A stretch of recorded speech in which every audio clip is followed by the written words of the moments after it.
Lep pozdrav, spoštovani predstavniki medijev, spoštovani gostje. Danes smo napovedali našo novinarsko konferenco, na kateri želimo spregovoriti o 4 temeljnih vajah, ki jih bomo izvajali v Slovenski vojski v letošnjem letu. In vse te 4 temeljne vaje so povezane z delovanjem letalstva oziroma so povezane tudi z aktivnostmi, ki jih izvajamo s ciljem za zagotovitev maksimalne varnosti v zračnem prostoru, torej z zaporami zračnega prostora. Današnje srečanje bomo sklenili z ogledom, neposrednim ogledom na Počku.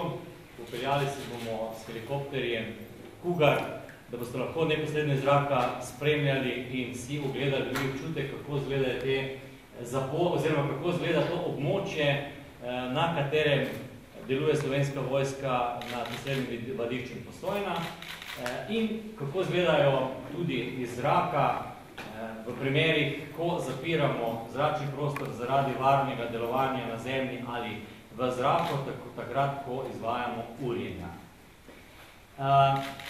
Danes bomo predvsem tudi želeli odgovoriti na mnoga vprašanja, ki so bila v preteklih mesecih ali pa predvsem mesecu povezana s trditvami nekaterih, da zaradi delovanja Slovenske vojske v primerih zapore zračnega prostora prihaja do večje gospodarske škode nekaterih gospodarskih subjektov, ki so povezani z delovanjem v zraku, torej predvsem imam v mislih letališče Portorož in tudi letališče Postojna.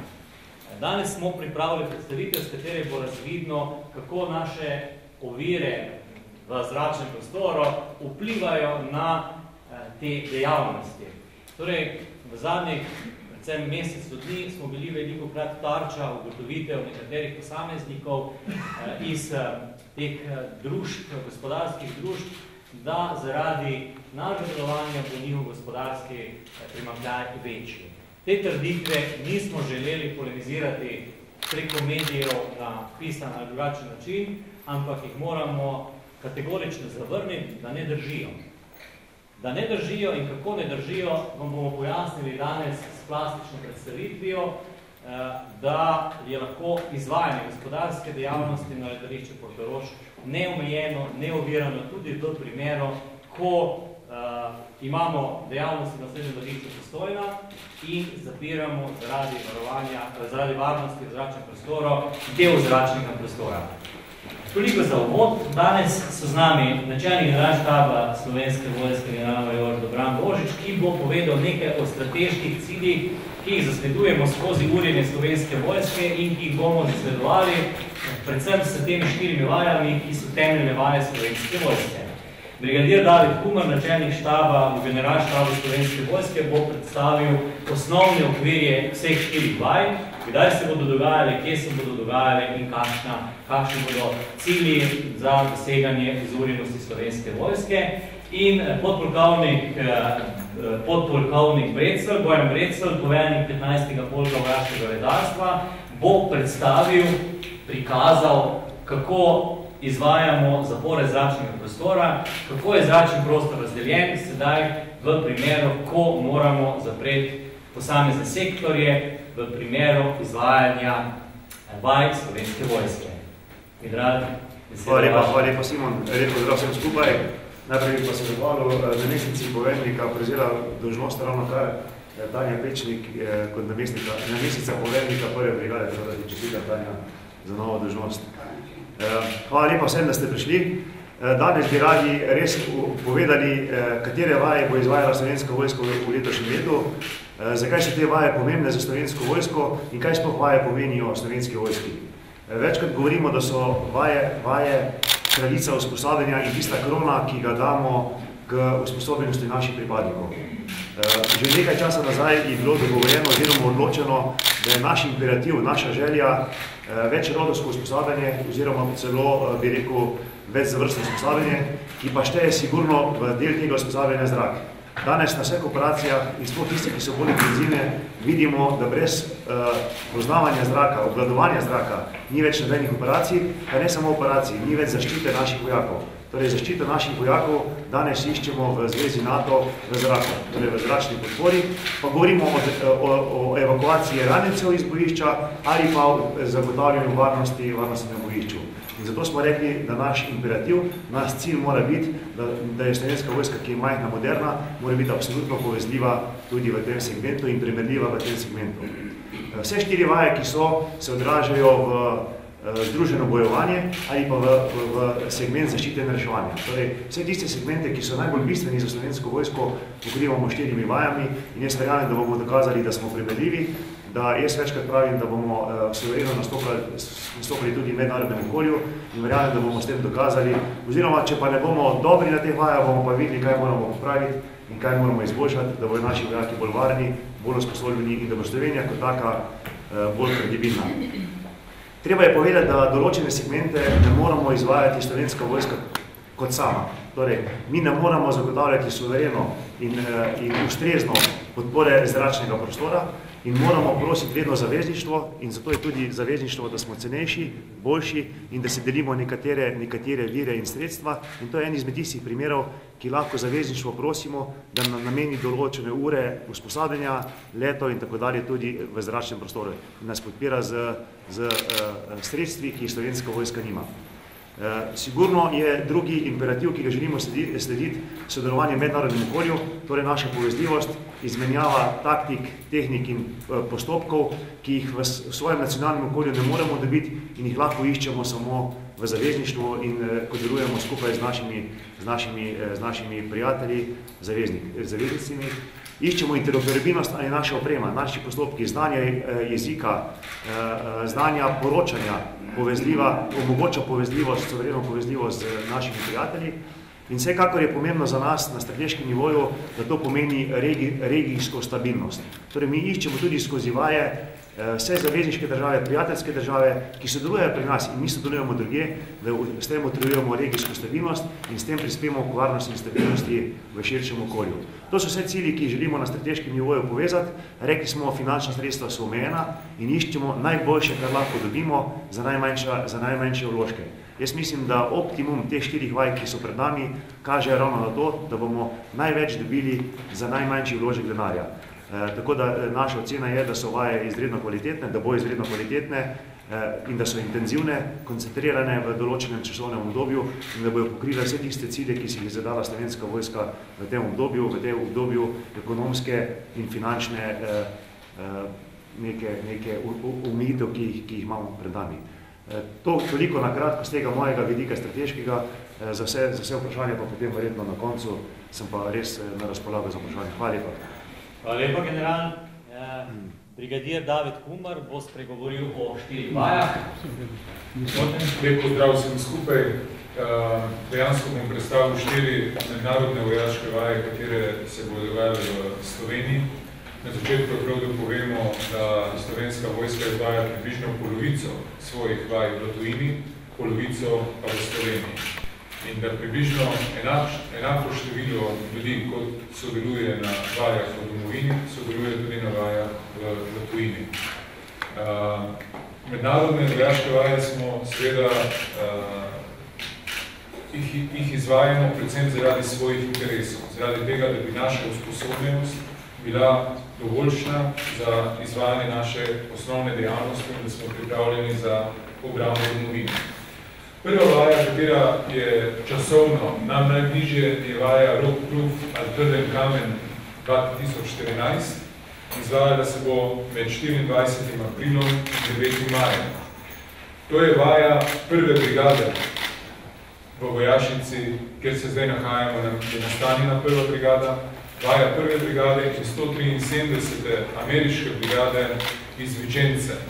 Ameriška vojska ima v Evropi 2 brigade. Ena je ta 173. v Vicenci in druga brigada je brigada v Nemčiji. Torej, od vse silne ameriške vojske sta v Evropi ostali ti 2 in naš osnovni cilj je, da za to brigado, v sodelovanju s to brigado, povečamo svojo povezljivost z zavezništvom, da pridobimo izkušnje, ki jih ima ta brigada, predvsem pa, da izvedemo tisti del usposabljanja, ki ga sami ne moremo usposabljati. Načelnik generalštaba je prej govoril o usposabljanju za usposabljanje za združeno taktično bojevanje, za večrodovsko bojevanje, za bojevanje za združenimi ognji. Torej, slovenska vojska ni vojska, katera bi imela vse zmogljivosti kot neka celovita vojska, ampak to zagotavljamo za zavezništvo. V tem primeru za 173. ameriško brigado, katera nam pomaga prenesti predvsem izkušnje, kako uporabiti artilerijski ogenj, kako uporabiti minometni ogenj in kako uporabiti neposredno zračno podporo iz zraka. Na vaji bo sodelovalo približno 1000 pripadnikov vojska Združenih držav Amerike in seveda slovenske vojske. Odvijala se bo predvsem na vrbišču Bač in Poček naprej. Pomembno je to, da bo ta vaja potekala na terenu, da se bo izvajala do ravni vodov, torej vseh 1000 pripadnikov bo razdeljenih na skupine, približno po 30 pripadnikov, to je vod pehote, in da bojo slovenski vojaki in ameriški vojaki delovali skupaj. Za slovensko vojsko je najpomembnejše, da se bojo naši mladi poveljniki vodov, pa tudi poveljniki četa, pa predvsem poveljniki vodov, usposabljali v načinu, kako jih lahko artilerija, minometi in letala podpirajo v boju. To je tisto, čemer so naši vodi bili izpostavljeni, naprimer v Afganistanu. Kadarkoli je bil naš vod ali pa naša skupina v Afganistanu v nevarnosti, smo imeli pokritje zavezniških letal, katera so bila pripravljena, da nas podprejo in nam pomagajo se izvleči. In točno s to vajo to tudi še naprej vadimo za eventualno prihodnost. Slovenija nima takšnih sil, zaradi tega koristimo ameriške sile. Tukaj se naslanjamo predvsem na izkušnje 173. brigade. Naprej. Naslednja vaja po vrsti je vaja Jadranski udar, Adriatic Strike 2014. To je vaja, katera se bo letos izvedla tretjič. Za razliko od prejšnje vaje, kjer se predvsem naslanjamo na ameriško vojsko, je to vaja, katere nosilec je pa slovenska vojska. Torej, mi smo z dosedanjimi izkušnjami pri usmirjanju združenih ognjev uspeli v naši regiji, v naši širši regiji, že tako daleč napredovati, da lahko sedaj sami vodimo tako vajo. Če je prejšnja vaja bila zelo usmerjena na delovanje kopenske vojske, torej vodov na terenu, na Počku in na Baču, je Adriatic Strike bolj usmerjen na delovanje letalstva v neposredni podpori kopenske vojske. Kar pomeni, da bo bistveno manj ljudi na tleh in smo dosti bolj fokusirani na letala v zraku. Pilatus PC-9 je eno od najboljših letal za usposabljanje navajanja ognja iz zraka in tudi najcenejši. In zaradi tega ga uporabljamo in zaradi tega smo lahko nosilec te vaje.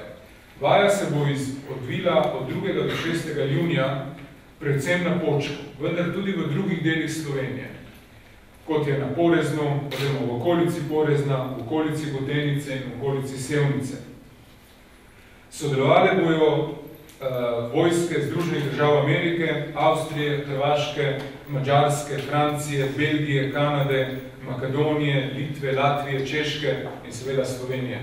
Daleč največ pripadnikov Slovenije. Iz drugih držav bojo pripadniki od 2 pripadnikov, to je skupina za navajanje ognjev iz zraka, pa do več posadk letal ali pa poveljnikov, kateri usmerjajo ogenj na zemlji. Približno 300 bo vseh skupaj pripadnikov, vsaj 150 pripadnikov slovenske vojske. Pri tem je treba poudariti, da če hoče slovenska vojska izkoristiti zavezništvo, potem moramo imeti neke nastavke, da lahko koristimo zavezništvo. Torej, če mi hočemo poklicati neko zavezniško letalo, moramo imeti nekoga, ki ga bo znal poklicati. In ravno skupine za usmerjanje združenih ognjev so eden od teh interfejsov med slovensko vojsko in zavezniško vojsko. Torej, oni so tisti, ki lahko pokličejo zavezniško letalo. Tako kot je tudi Center za nadzor zračnega prostora na Brniku tisti, kateri lahko nadzira tuje letala v zračnem prostoru Republike Slovenije. Govorim seveda o vojaških letalih. Naprej, tretja vaja v tej vrsti je vaja Zvita Podlasica ali Kleberfede 2014. To je vaja večnacionalnih kopenskih sil Slovenije, Madžarske in Italije. Ta vaja je že bila enkrat izvedena v Sloveniji in sicer na območju Postojne, ko se je ta brigada, večnacionalna brigada vzpostavljala. Letos bo izvedena med 26. junijem in 5. julijem. Sodelovale bojo seveda 3 ustanovne članice, Italija, Slovenija in Madžarska, ter Avstrija kot opazovalka. Prvič mednarodno vojaško vajo take ravni, to je brigadne ravni, na kateri bo sodelovalo tam okrog 1600 ljudi, vodimo Slovenci. Torej, Slovenija je polno odgovorna za to vajo. Do sedaj smo na takih vajih sodelovali v okviru zavezništva in so jih običajno vodile nekatere druge države. Poveljnik MLF-a je italijanski general, vendar bo za MLF-om vadil v okviru slovenske vaje, pod slovenskim vodstvom. Torej, tudi tisti, kateri govorijo, kako slovenska vojska kot majhna vojska je zmeraj pod poveljstvom drugih vojska, je tukaj na tej vaji, kot tudi na vaji Adriatic Strike dokaz, da lahko tudi slovenska vojska vodi določeno aktivnost samostojno. Naprej. Vaja se bo... Še eno naprej, prosim. Naprej.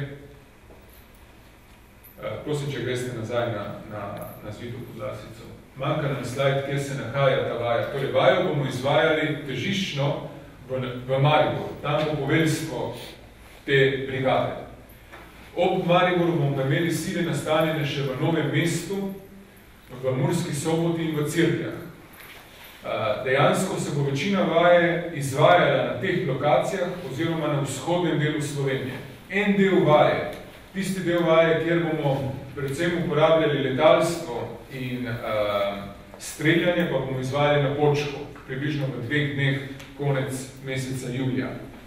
Naprej. Naslednja vaja je takojšnji odziv, immediate response. To je vaja, katera se je do sedaj izvajala na Hrvaškem.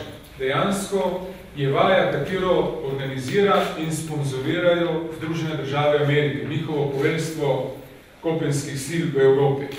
Gosti jo pa Hrvaška in Slovenija.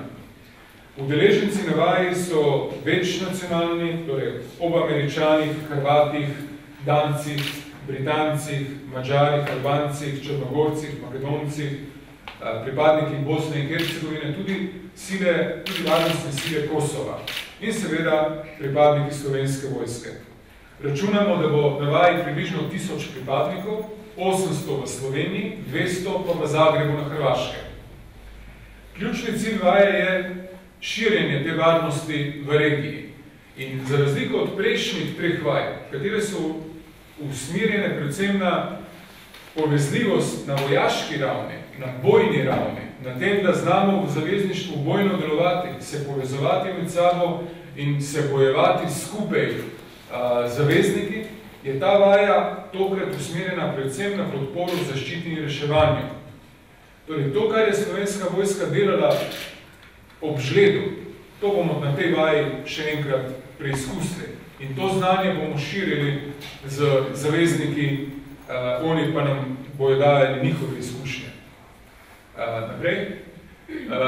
Vaja se bo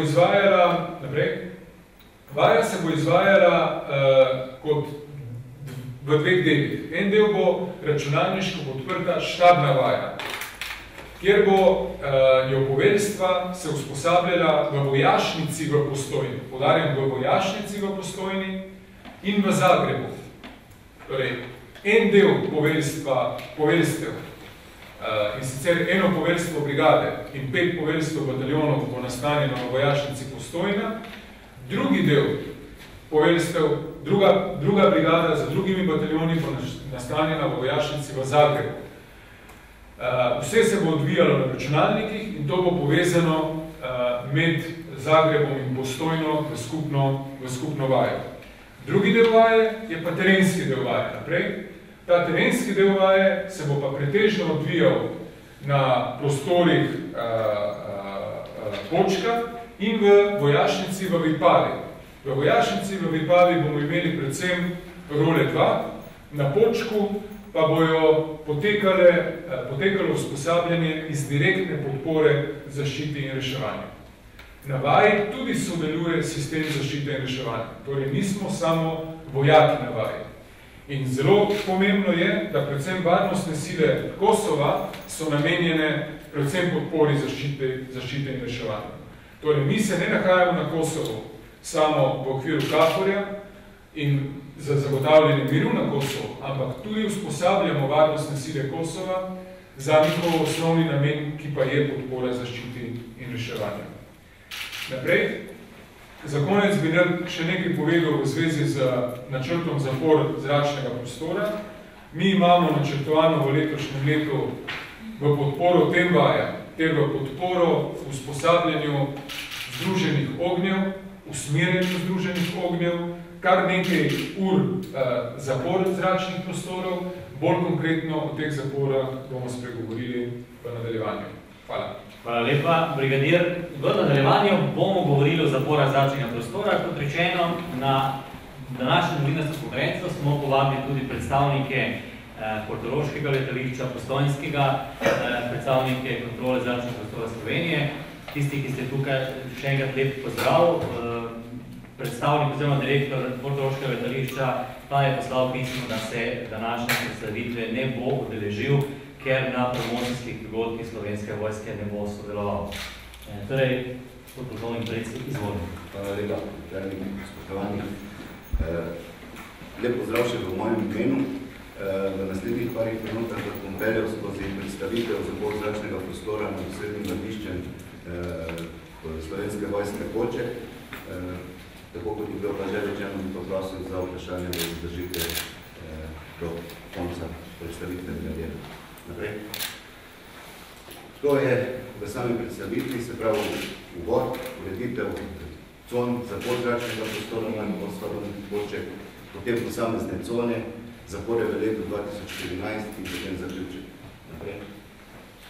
Za uvod nekaj umeščenosti zračnega prostora v samega poligona v okviru zračnega prostora celotne Republike Slovenije, razlogi in pa sam način obveščanja. To je nekje zračni prostor Republike Slovenije, ki obsega se pravi zračni prostor nad kopnim in morskim delom Republike Slovenije.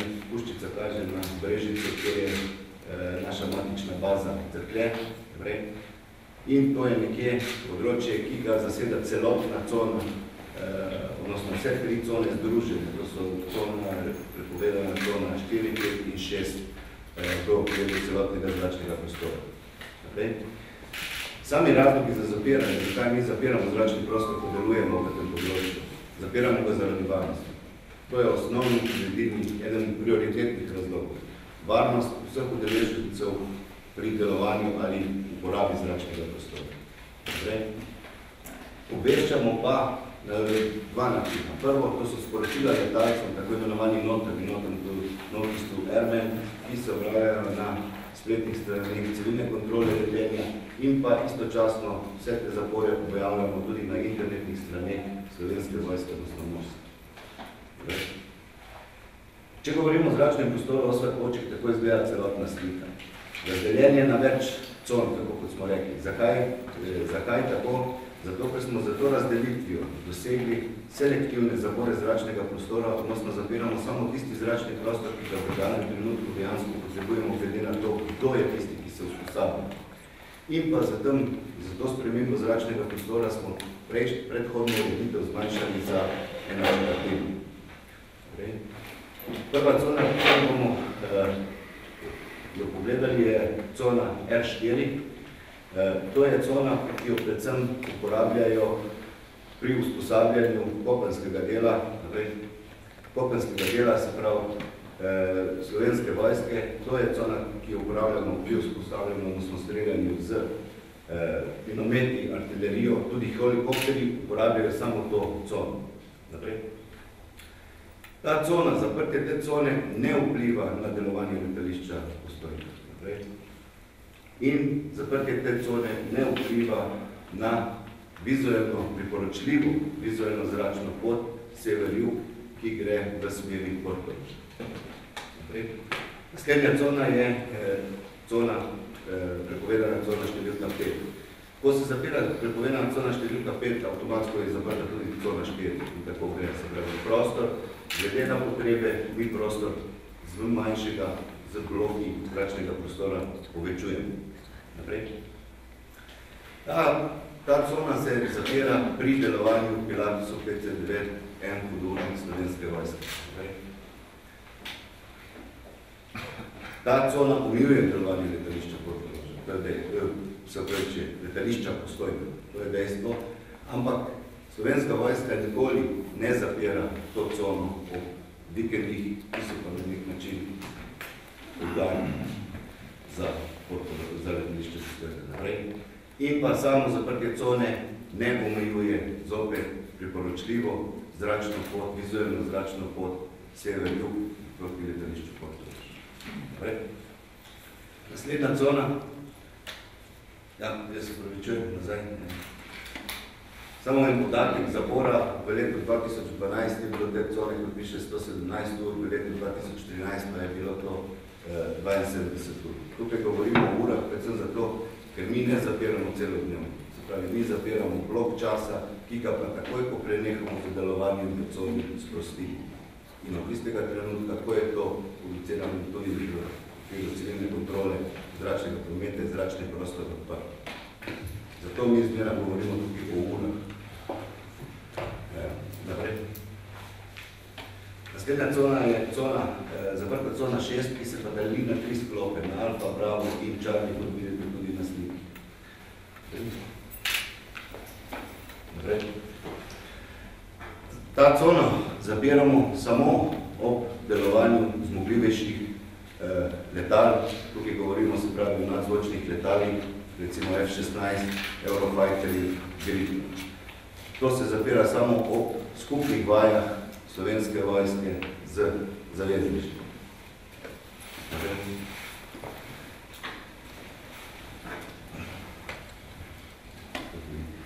Ta cona sicer zapira direktno priporočljivo vizualno ruto.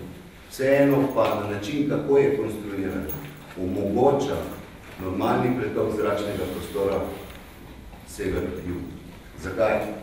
Praktično cona 6 alfa, ki jo vidite, se zapira samo od višine 3000 metrov navzgor, kar pomeni, da celoten vizualni zračni promet, ki poteka sever-jug v okviru te cone, je popolnoma nemoten in ni omejen za ničemer, kar se tiče Slovenske vojske. Drugi del je praktično pri načrtovanju se načrtuje oblet cone 6 Bravo, ki gre praktično v tem primeru, to je samo eden od primerov, ki smo jih mi podali, se pravi, gre za las od ene od točk proti Vipagi in potem skozi 6 alfa nazaj dol naprej do Portoroža. Načeloma ne bi ta pot podaljšal, ta del poti podaljšal let do Portoroža maksimalno do 5 minut. Je pa seveda odvisno od tipa zrakoplova, hitrosti in spravo načrtovanja pilota, kje bo še potrebno. Samo to zaprtje te cone je bilo v letu 2012 34, v letu 2014 pa je bilo to 14 ur v celem letu. In to je edina cona, se pravi, 6 Bravo je edina cona, ki posega v priporočljivo vizualno ruto. Zakaj govorim priporočljivo? Zato, ker je to samo priporočljiva, tako kot se pravi. To ni ruta, ki jo piloti, ki letijo, vizualno morajo slediti. Vizualni piloti po pravilih vizualnega letenja lahko letijo praktično povsod v Sloveniji, tako kot si oni želijo in tako kot oni načrtujejo. Ne smejo pa leteti samo tam, kjer so prepovedane cone. Poleg teh con Slovenija ima še eno cono, ki je pa stalno zaprta, to je pa tudi cona nuklearke Krška. In v tej coni, se pravi, po vizualno, odnosno po nizu kontroliran zračni prostor, ne smeš naprej. Seveda imamo nujne primere, kot je medicinska evakuacija ali kaj podobno. V teh primerih mi v koordinaciji preko Združenega operativnega centra Slovenske vojske s civilno kontrolo letenja odpremo cono, spustimo nujni primer in potem zopet nadaljujemo za svojim delom odpremo. To ni teorija, to je praksa. Nedavno smo imeli en tak primer in ni bilo nobenih težav. Naprej. Leto 2014, od januarja pa do današnjega dne smo mi zaprli, tukaj govorim predvsem o zaporah R5 in pa R6. Zakaj? R4 smo videli, da ne vpliva ne na delovanje Postojne, ne na delovanje Portoroža. Smo ga zaprli 32 ur. Vsega skupaj. Od tega je bilo 28.3. do tisti petek pred vikendom zračni prostor nad Počkom sproščen ob 10. uri. Do konca imamo načrtovano cirka 250 ur. Jaz bi tudi poudaril besedo načrtovano. Kot sami vidite, smo tudi v dosedanjem obdobju imeli več načrtovanega, ampak tukaj je ogromno faktorjev, ki vplivajo na samo izvedbo. Tudi, kot sami vidite, ne glede na to, pa smo še zmeram v okvirih izvedbe iz leta 2012. In zapore ob sobotah in nedeljah se ne načrtuje. Se pravi, vikendi, cone R5 in cona R6, ki moti delovanje objektov letališča, se ne izvaja. Naprej. Za zaključek, statistika zapor zračnega prostora nam pokaže stalno zmanjševanje. Od 2010, ko smo imeli skoraj 500 ur, pa do lanskega leta, ker smo imeli nekje 120 ur. Mogoče bo realna številka 2012 v primerjavi z letošnjim letom glede na intenzivnost. Poudaril bi za zaključek, ni zapor zračnega prostora v vikendih ter prometnih poletnih mesecih. Obremenjenost letališča Postojne je iz statistike vsako leto manjša. In zmeram trdimo, da te zapore ne vplivajo na delovanje letališča Portoroža. Ne nazadnje bi tudi rekel, da je to bil tudi sklep usklajevalnega sestanka, ki je bil v maju 2012 organiziran takrat, ko se je uveljavljal zračni prostor z predstavniki letališča Portorož, z predstavniki lastnikov letal in pilotov, in to je tudi zapisano v zapisniku, ki ga je izdal letališče Portorož. Toliko za moje strani. Hvala lepa. Vprašanje vprašanje. Hvala lepa vsem, ki ste prispevali današnjemu pojasnjevanju zadeve. Spoštovani, zdaj pa smo na voljo za vaše vprašanja. Kdorkoli, karkoli. Gremo najprej na današnjo temo, da bi obdelali današnjo temo po vprašanjih, potem pa bo načelnik na voljo tudi še za kakšno vprašanje, ki je povezano s Slovensko vojsko. Izvolite.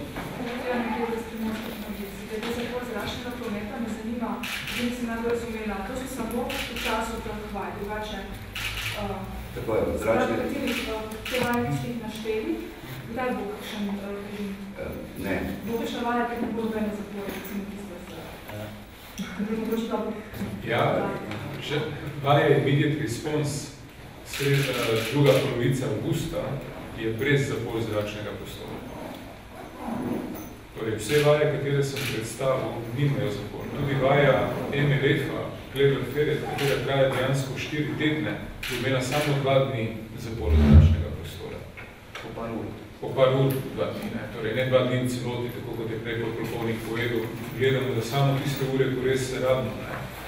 Tako da vse vaje nimajo avtomatsko tudi zapore zračnega prostora. Mi smo danes hoteli povezati informacijo na splošno vajah, ne izvajamo vseh vaj na Počku, izvajamo vaje tudi drugod po Sloveniji, ravno zato, da razbremenimo Poček, vendar določenih zadev ne moramo izvajati nikjer druge kot na Počku.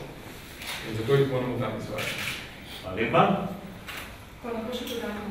Lahko. Glede na revolt v lokalni skupnosti, ne zanima, a vi to potem samo obvestite, to bolj se to usklajujete s tem, da vi iščete neko soglasje, mogoče kakšno škodljivo ponudite?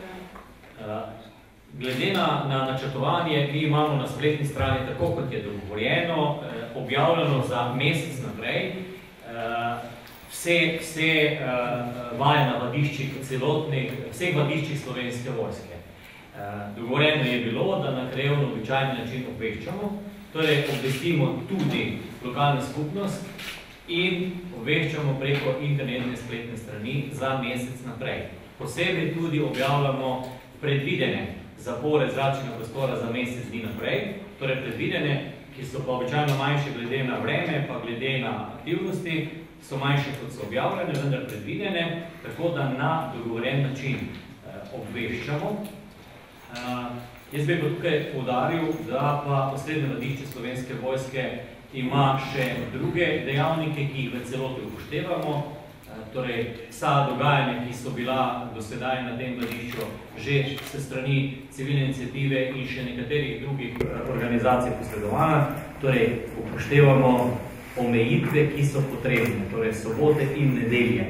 Ne izvajamo aktivnosti v zraku, da bi bile ovirane, predvsem pa bi ponovno poudaril stališče stroke, da z našo dejavnostjo ni moteno delovanje največjega subjekta, ki se vedno pojavlja v mediji, to je letališče Portorož. Kakšna škodina za to športno letališče Postojni, pa je na vas, da se mogoče nekaj pogovarjati?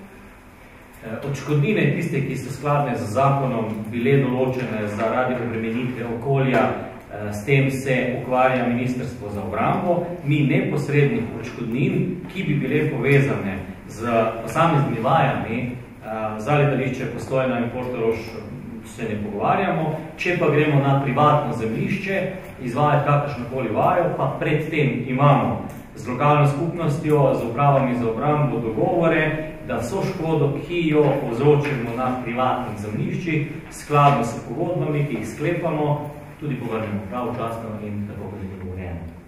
Ker mogoče sprašujete iz primorskega konca, lani smo imeli kar nekaj vaj na Krasju in na Primorskem, kjer so vse škode bile povrnjene v skladu z dogovori, kakšne so. Še kakšno vprašanje? Super. Če ne, potem očitno smo bili dovolj izčrpni. Zdaj vas povabim še